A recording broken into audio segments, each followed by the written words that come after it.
तदपि जाय तुम करहु अब जथा वंश व्यवहारो।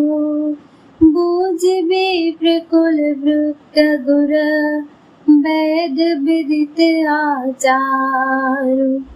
अर्थात तथापि तुम जाकर अपने कुल का जैसा व्यवहार हो, ब्राह्मणों कुल के बुढ़ों और गुरुओं से पूछकर और वेदों में वर्णित जैसा आचार हो वैसा करो। दूत अवधपुर पठवहु जाई, आनहि नृप दशरथ ही बोलाई।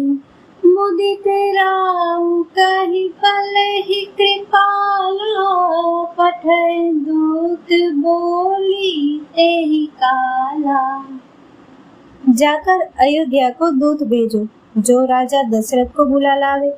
राजा ने प्रसन्न होकर कहा, हे कृपालु, बहुत अच्छा, और उसी समय दूतों को बुलाकर भेजा दिया। बहुरी महाजन सकल बोलाए, आई सबनि सादर सिर नाए। हाट बाट मंदिर सुरवासा, नगर संवारहु चारिहु पासा। फिर सब महाजनों को बुलाया और सबने आकर राजा को आदर पूर्वक सिर नवाया। राजा ने कहा, बाजार, रास्ते, घर, देवालय और सारे नगर को चारों ओर से सजाओ। हर्षि चले निज निज गृह आए, पुनि परिचारक बोली पठाए। रचहु विचित्र बितान बनाई, सिर धरि बचन चले सचु पाई। महाजन प्रसन्न होकर चले और अपने अपने घर आए। फिर राजा ने नौकरों को बुला भेजा और उन्हें आज्ञा दी कि विचित्र मंडप सजाकर तैयार करो। यह सुनकर वे सब राजा के वचन सिर पर धरकर और सुख पाकर चले।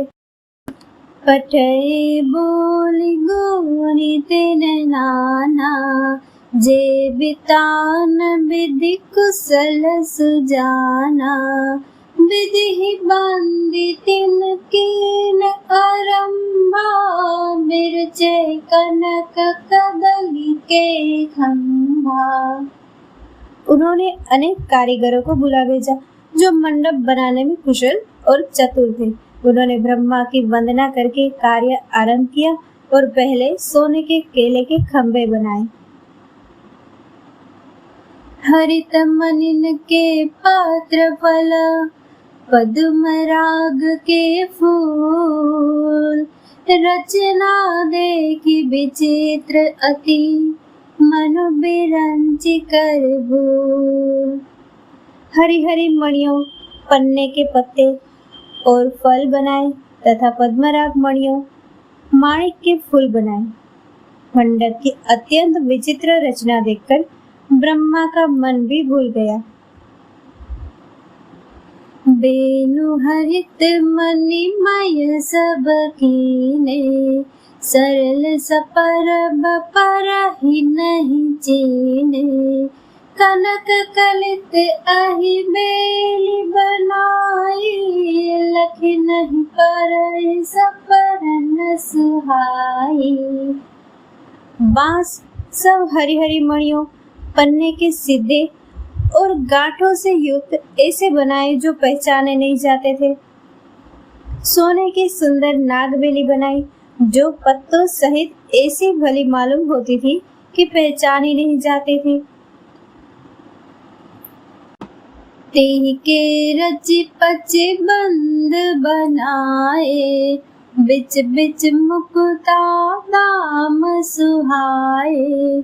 मानिक मरकत कुलिस पिरोजा, चिरकोरी पचि रचे सरोजा। उसी नागबेली के रचकर और पच्चीकारी करके बंधन बनाए। बीच बीच में मोतियों की सुंदर झालरें हैं। माणिक, पन्ने, हीरे और फिरोजे इन रत्नों को चीर कर, कोर कर और पच्चीकारी करके इनके लाल, हरे, सफेद और फिरोजी रंग के कमल बनाए।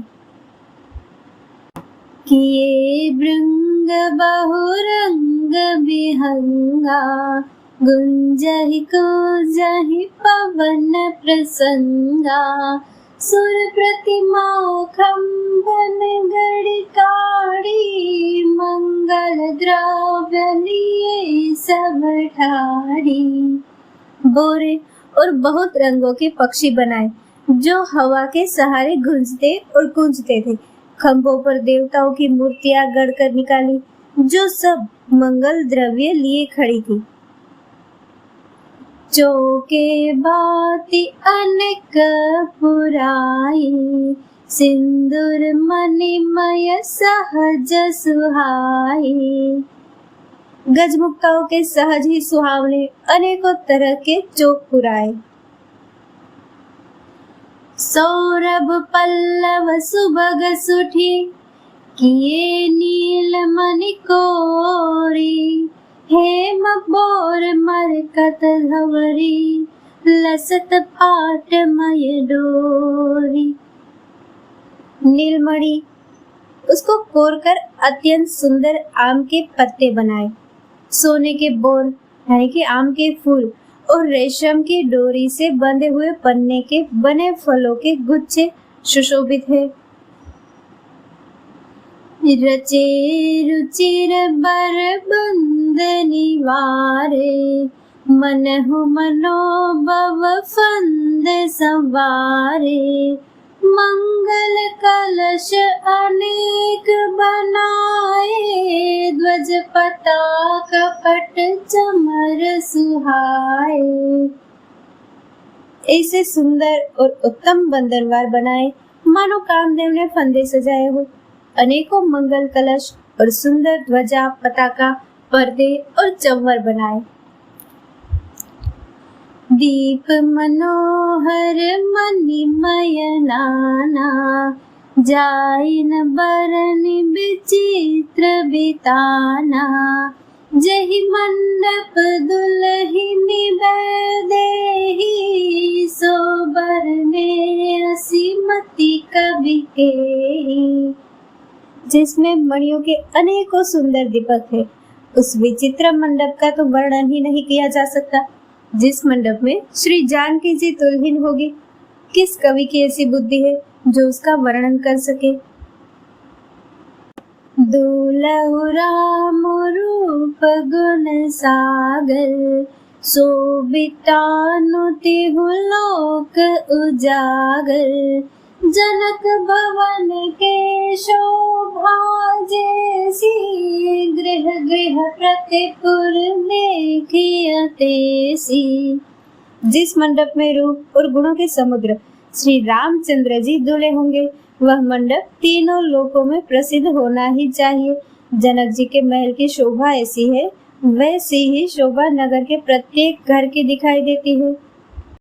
जेहि तिरहुति तेहि समय निहारी, तेहि लघु लगहि भुवन 10 चारी।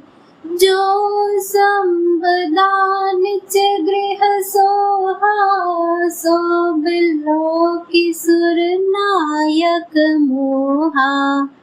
उस समय जिसने तिरहुत को देखा, उसे 14 भुवन तुच्छ जान पड़े। जनकपुर में नीच के घर भी उस समय जो संपदा सुशोभित थी, उसे देखकर इंद्र भी मोहित हो जाता था।